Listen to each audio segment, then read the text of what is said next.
Saturday. Christmas comes early. Unbelievable! Welcome to this incredible scene. Bills. To the end zone! Chargers. It's a touchdown! An exclusive NFL game. That's fantastic! Live in primetime. Wow! Only on Peacock. With a Christmas gift to their fans. They're having some fun now. Bills versus Chargers. Saturday, 7:30 Eastern. Exclusively on Peacock.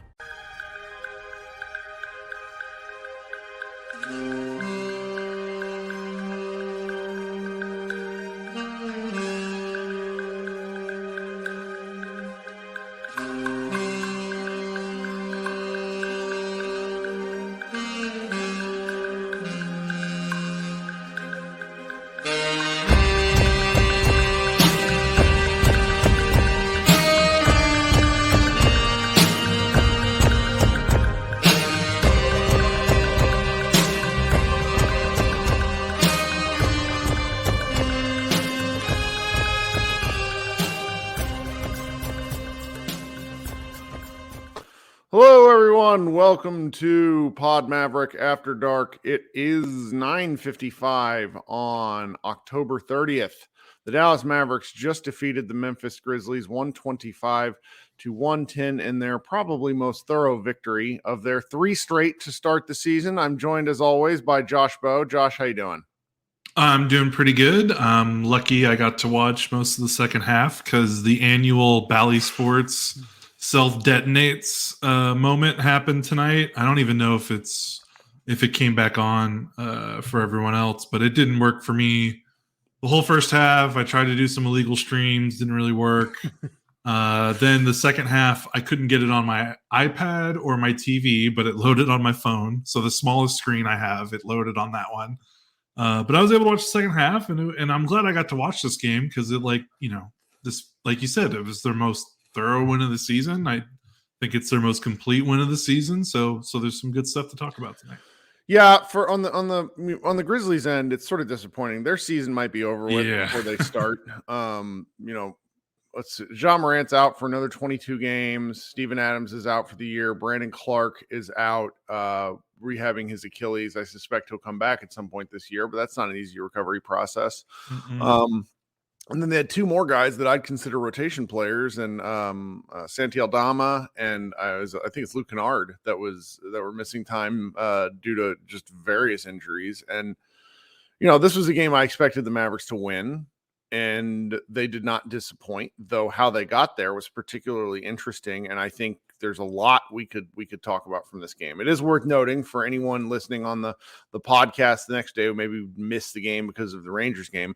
Kyrie Irving missed his first game of the season with, I think it's a left foot sprain is what they described it as, but it's essentially the same foot that kept him out of games at the end of last year. And I don't want to read too much into things, but a smaller guard with feet problems, it is the sort of thing that makes you a little bit cautious, and the Mavericks were probably thinking the same thing. Kyrie participated in shoot-around today. We saw the videos and the pictures of it.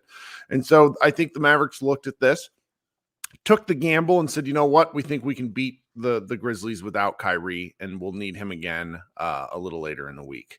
And boy, did they put on a performance. I don't really know how to start talking about this game. So since you missed the first half, one of the things that was particularly interesting is Derek Lively got into foul trouble pretty quickly.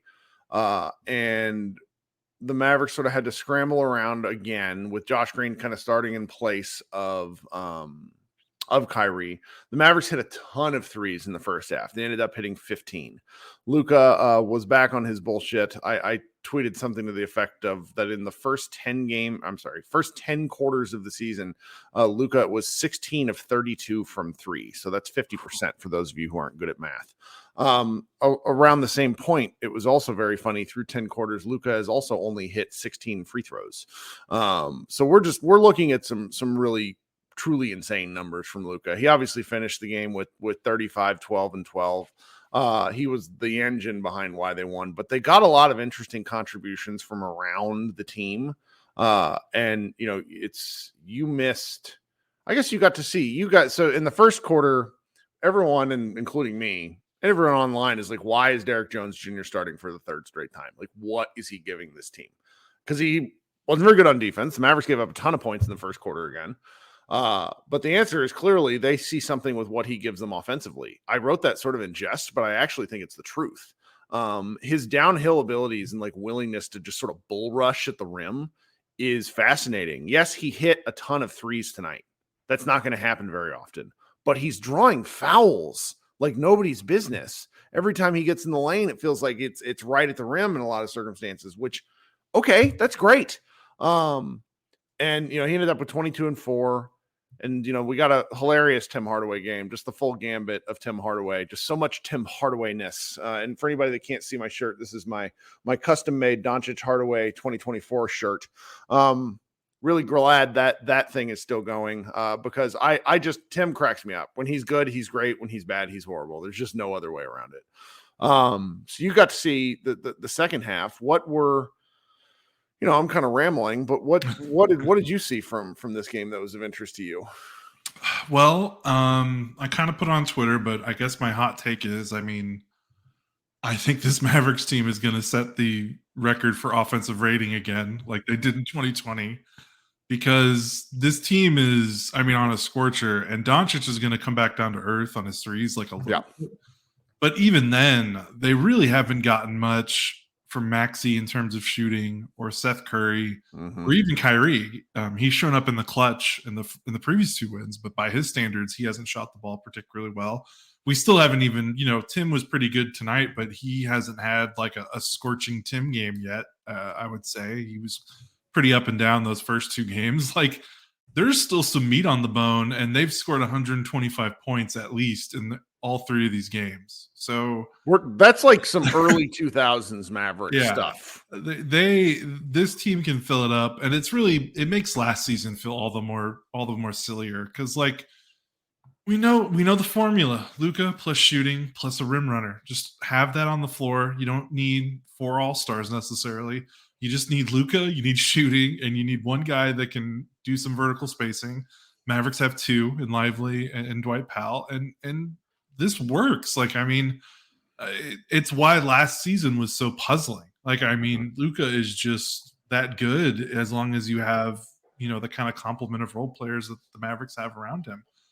So that was kind of like my first thought. And they're probably going to lead the league in made threes. Like, this team is just going to absolutely bomb away. It's partly why like the Grant Williams thing was such a big acquisition, not necessarily because he's like the perfect fit for what they need, because they still do need maybe like their final piece is probably like that dynamic forward that can do a little bit more, be like their definitive third best player. Yeah. But how many times have you talked about this? There's such a difference when you're like, think about how many perimeter players the Mavericks have brought in since Luka's been here, where they've been okay shooters that Luka has kind of had to coax into being better, good to great shooters. Reggie Bullock had a pretty decent track record, but he was never. I think he was more prolific in Dallas than his previous stops. Dorian Finney-Smith couldn't hit the broadside of a barn before Luka was drafted, and then afterward turned himself into a nicely compensated, well-regarded 3-and-D player. Yeah. Like, we just see it time and time again, and it's like, well, Grant Williams doesn't need Luka. He played on a team, basically without a true point guard, right, for 3 years or whatever, and he shot 38% or better from 3 pretty much every season. Like, he's a great shooter without needing to be spoon-fed open looks, and now he's getting spoon-fed the most open looks of his career. So he open. Looks great. It's funny you say that because the looks are so open. He started to miss shots. So he was only 4 of 8 from the floor. Only, I say. He hit 3 of his first 4 and looked just like flat out incandescent. And then like the shots were they're just so open. And, you saw this with Josh Green tonight. Josh Green had like a hilarious game. He finished with 12 points and 3 assists, but the Mavericks had given up a 17-point lead in the fourth quarter in like 3 minutes and 40 seconds. I know exactly what player you're talking about. Josh Green comes out of a timeout. He gets the ball, and he does the thing I bitch about all the time. First of all, he travels. I cannot believe they didn't call this travel.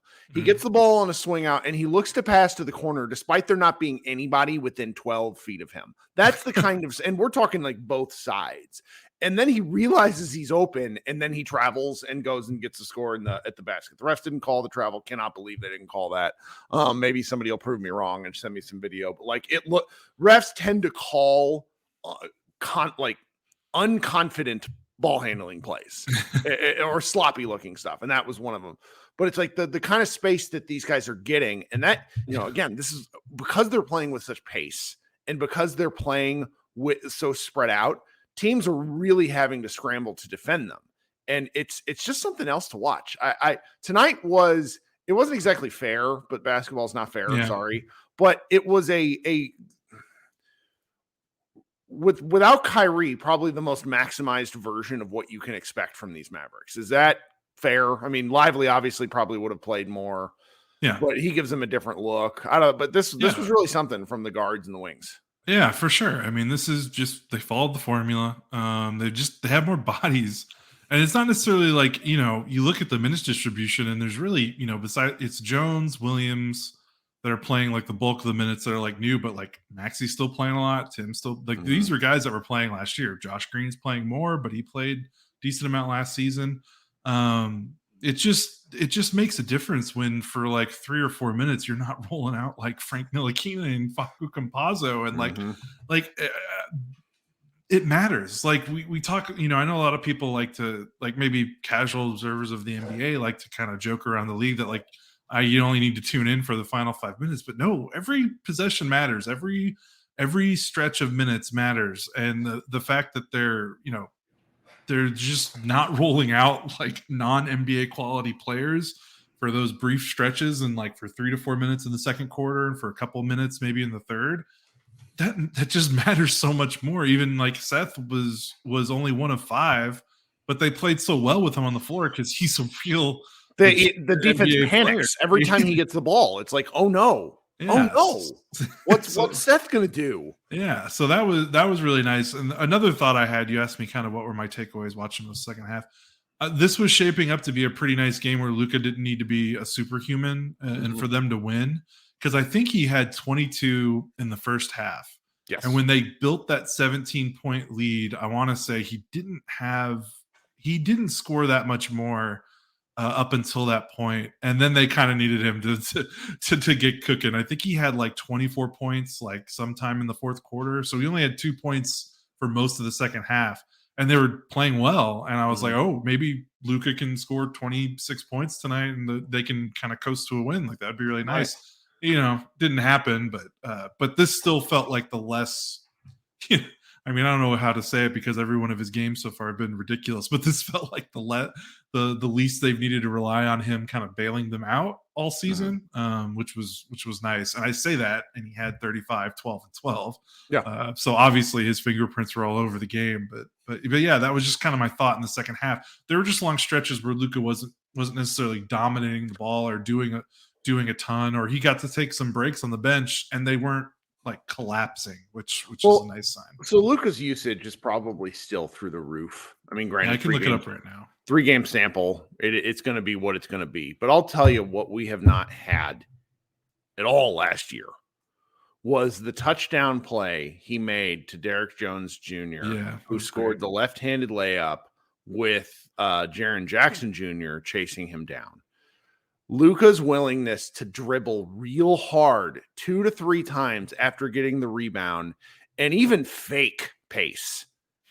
Like, it's moving them up by a second or two every possession. But Harp talked about this at the top of the broadcast. I want to say before the game, they're playing at the fifth highest pace. And that's really going to help their offensive rating too. Like, there's something different about the team. And what I am really curious about, with only 3 games in, is we know that they can play slower. That's what's so nice about this. It's like, okay, you're extrapolating. They don't have to prove that. Yeah. And like, you're extrapolating out over 82 games and you get the people that are like, well, the playoffs slow down. You know what I would say? Okay, bring it. They've been one of the best half-court offenses the last 3, even when they were awful last season. Like, their record, they only won 38 games, but they were one of the best half-court offenses in the NBA last season. They don't need to prove that to anyone. Yeah, Luka had a 36% usage, which is still, really high, but what are you going to do? But yeah, the pace thing is interesting. They I mean, that's one of those things. It's crazy because literally every NBA coach and every NBA team in training camp in the preseason says we're gonna push the pace, we're gonna run more, and then usually it doesn't happen. I mean, that's happened with the Mavericks for a couple straight years now, and then we kind of joked about that in the preseason. But yeah, I want to say they played at like somewhere in the high 90s possession wise per game, and I think every game this season they've played has been over 100 possessions per game. So. Yeah. That's a pretty big jump. Of course, it's only 3 games, so it's small sample, yada yada yada. But so far it seems to be working. I also really love that Jones play. That pass that's like going to be that's an under the radar like brilliant Luka pass because like Jones didn't have like he hit him and I mean it was like a quarterback. Perfect. Yeah, it was absolutely perfect because it's like you're throwing it over the defensive player of the year. That's the part that's nuts. Yeah. So. And you're hitting him in stride, didn't have to stop. He didn't have to like hit him right in the pocket. Like it was, right.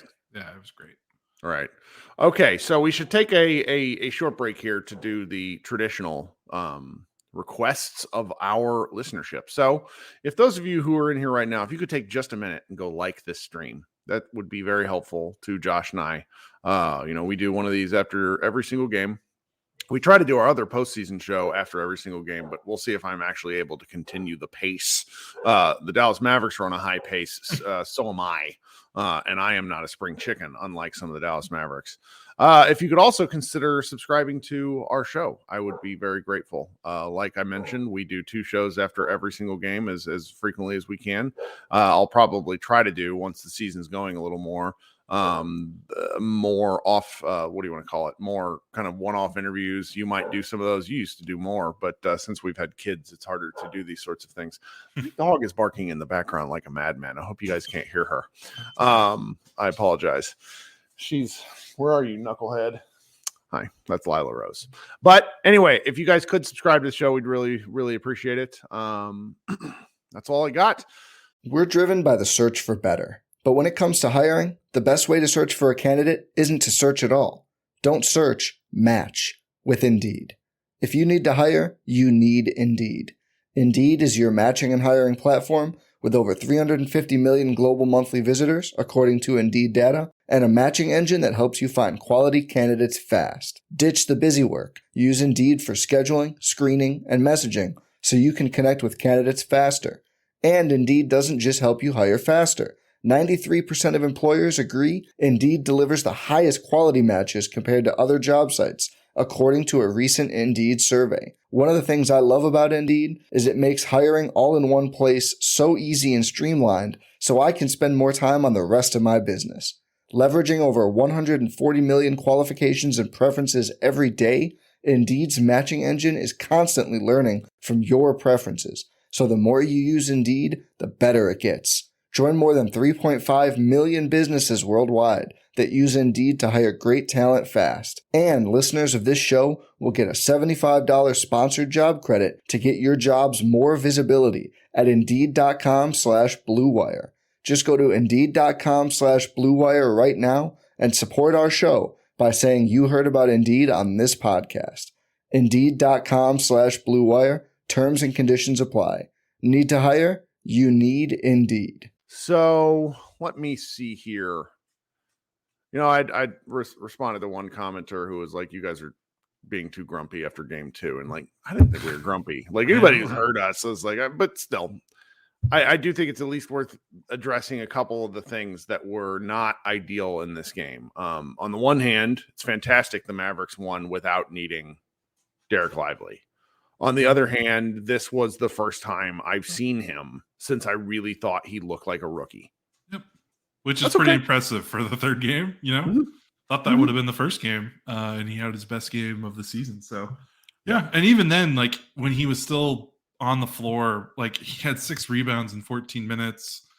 He had a block. He had a really nice alley-oop finish. Like, it wasn't like he looked necessarily lost the whole time. He just, the young big men are going to pick up fouls. Like Jaren Jackson is a defensive player of the year, and he still has issues with foul trouble. Well, like, and Jackson really baited him a couple of times. That's probably the most skilled defensive big he's played so far. I guess you could. He didn't really guard Towns very much during the preseason, but one of the things that Harp talked about early in the game, and I was really glad to hear this described, was he talked about how bad Lively's screens have been.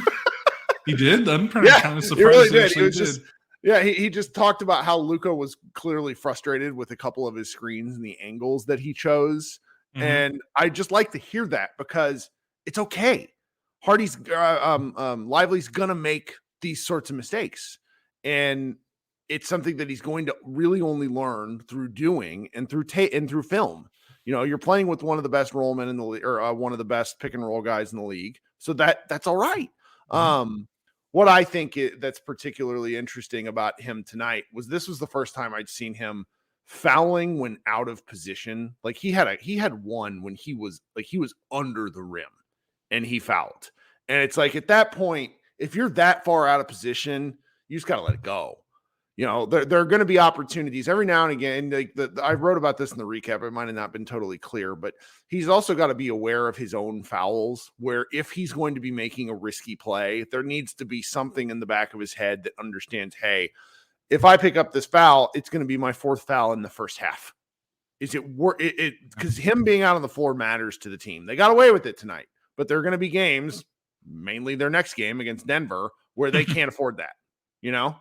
Yeah, they need all the horses. This is the one thing about the team, the way it's constructed, and it's like some of the previous Mavs teams is, you know, the sum is, you know, the parts are, you know, what is it? Mm-hmm. The sum is greater than the whole. Yeah, mm-hmm. I mean, I butchered that phrase, okay. but yeah, you know, so it's nice to have this kind of depth, and you don't have maybe a clear cut third best player or a third all-star, but you've got all these guys you can play. The thing about it is, if you want to, all those guys need to show up. You can't have guys have off nights in your main core rotation if that's the way you've built your team. So they were able to get away with it tonight, but yeah, like you said, they'll need to pick it up, and that's unfortunate. That's the part of the game I didn't watch a lot of the first half. I mean, he only played 14 total minutes. He got his fifth foul 1 minute into the second half. Yeah, I didn't really see him play. That was the one where Jackson just baited him something horribly, and it's just like that's okay. Yeah, and you kind of walk away from it. The only other frustrating element of the night, like this is almost the polar opposite of the previous game where Luka was great and we were frustrated with every single other player. The only other guy tonight who got his first minutes of the season is Jaden Hardy. He hit 2 fantastic catch and shoot threes. Okay, I mean his shot is just so great off the catch, but that dude's handles, and he challenged John Conchar twice. Conchar is an amazing defender. Like he is an outs and didn't score. And there was just some real frustrating elements of Hardy's game tonight. It was, you know, Martin in the chat says, dang, Luka had to play 40 minutes. Well, Luka had to play 40 minutes in no small part because some of the bench guys that the Mavericks went to just weren't able to produce enough offense. You'd like to see Hardy step into a role where he could do this on a night like tonight, but he just wasn't able to. And it's nothing that makes me think anything less of him, but he was a -7 in 9 minutes. It's not great. Okay. It's just not. And he ended up being the only other player besides Derrick Lively to have a negative plus minus, I think, if I'm looking at this right. Yeah. And I didn't see him play. I don't think he really played much in the second half. So that felt like a coaching thing where they saw how he was going and they're like, nope. I hate that for him. I hate that for him because he's still young.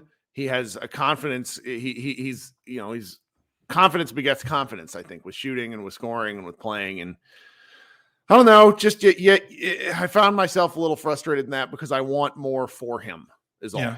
But with that's the thing about this roster though, is he has to make the most of the time. You know, it's not necessarily fair, but he has to make the most of his time because Seth and Dante are vets that they can go to, you know, which is kind of what they did, especially the second half. I think Seth played all his minutes, and I don't really remember Jaden playing that much in the second half. So no. I think he played a few minutes when Exum got got headbutted by human whirling dervish Marcus Smart. Yeah. So yeah, he's got to be, you know, it's not necessarily the ideal or fair, but you know, he's going to have a quick cook this season because unlike last season, They just got the bodies. Yeah, they have the bodies now that they don't have to just kind of throw him out there in the fire and watch him sink or swim. If he's not playing well, this coaching staff's gonna pull him pretty quick. That's right.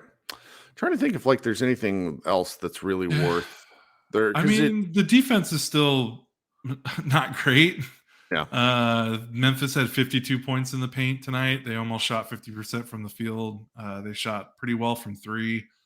I don't think the Mavericks have had really a clean defensive game. No, not from start to finish. Yeah, they've done a pretty good job in the fourth quarters, kind of bucking up when they've needed it, which is hey, it's a huge improvement over last season when it just felt like they kind of withered away in fourth quarters and things like that and lost all those clutch games. So yeah, they got to figure out the first quarter stuff because that's really what's killing them are these first quarters. San Antonio had a huge first quarter, 46 points, Memphis 36.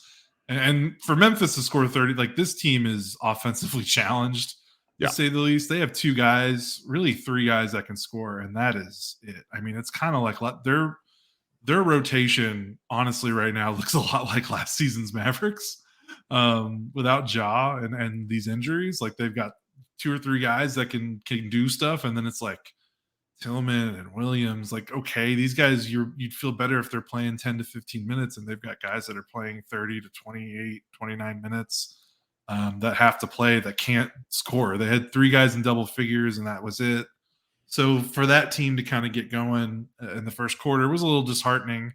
But at least the Mavericks have shown some ability to weather the storm and at least put together one good defensive quarter. Where last season, I don't know if they strung together four defensive quarters consecutively at all. So I think that's right. Yeah. Well, there's not a ton else we really need to hit on here because the Mavericks play the Bulls on Wednesday night first of all, I just need to say this out loud. Dallas Mavericks, if there's anybody listening to Dallas Mavericks that can do this for me, 7 p.m. start times are the way. No. They're the way because it's a 7:15 tip. It's a half hour back. All of us who watch these games and stay up all night, that extra half hour just makes a big difference. We're never going to get it, though. That DFW traffic will not agree. It's not. That's why no one can get to the AAC by 7:15. That's it. That feels like a self-fulfilling prophecy. First of all, and as we saw on the court today, it's Dallas Fort Worth. Okay, the new court that's coming where we are now I tease so many people message me. I was like, I'm just kidding. I live in Garland. I'm going to talk any trash. But the Dallas Fort Worth acknowledgement of it all is particularly interesting, I think. Anyhow, all right. So we're kind of cutting it a little bit short tonight. But again, lots of Dallas Mavericks content out there. Want to use everyone's time wisely. We will have. I don't know. We got a couple of columns turned in. I'm going to see if we can figure out when to post those. One of them, Gracie, one of our writers, wrote a little bit about something that Giannis Antetokounmpo did over the summer, or rather recently. She kind of wanted to expound on that within the context of Luka Doncic, and I think that's a pretty interesting post. Got a couple more things coming as the week goes along. Kind of getting rev back up. The Bulls win would be really outstanding just because for any schedule watchers out there, things get significantly more difficult after that Bulls game because you go Denver, you go Charlotte, who is playing pretty well. You go Orlando, which is currently 3-0. They're trailing the Lakers right now. Then there's Toronto, which might be one of the worst offensive teams in the league. But then you go Clippers, New Orleans, Washington, who's but Milwaukee, Sacramento, things right up through the rest of November are pretty brutal. And so if the Mavericks were to get to December 1st with a 500-ish record, 1 to 3 games over it, I think I'd be pretty excited with how they've started. What do you think, man? Oh yeah, for sure. And not to, I'm not trying to belittle the Mavericks here or anything like that, but the combined record of their three opponents is 2 what is it? They only have 2 wins. Yeah, Wemby the hit threes against us. It's like the most, of course. Yeah, the Nets are 1-2. The Spurs are 1-2. The Spurs are 1-2, and the Grizzlies are 0-4. So yeah, they haven't necessarily been tested, and really none of those 3 teams I think were predicted. Memphis predicted to be good, but I think everyone knew until Ja came back they were going to struggle. But Brooklyn and San Antonio were not predicted to be playoff teams, so they haven't really faced a one of their contemporaries in the West or an Eastern Conference contender. So we're going to see that soon. So it'll be fun to see, because there's only so much you can take away when you kind of beat up on a team that's struggling. Yep. So we'll get some fun. And on the flip side, the Mavericks didn't play down to their opponent. Yeah, that's nice. We've always seen. I mean, it's wins. I think I saw Mavs PR said this is their first 3-0 start since 2004, 2005. So that was a long time ago. That was a long time ago. I was a junior in college. Yeesh. I wasn't able to legally drink yet. I wasn't either. Man. All right. Thanks so much for hanging out with us. We will be back on Wednesday night, 7:30 start time against the Chicago Bulls. I'll get better about scheduling the start times with these. The Memphis game really ground to a halt at points, so that's why we were running a little late tonight. We'll be right back. I will be right back in less than 10 minutes with the live show, which I want you guys to come hang out and tell me your takes. And then we'll hang out for maybe half hour, 45 minutes, and go on and go to bed. Thanks so much for spending some time with us. Really appreciate there's a lot of people in here, particularly with the Rangers doing what they're doing. The Rangers won tonight. That's exciting. This has been Kirk Henderson and Josh Bowe of Pod Maverick and Mavs Moneyball. Everybody have a great Tuesday, and we will talk to you soon. Go Mavs.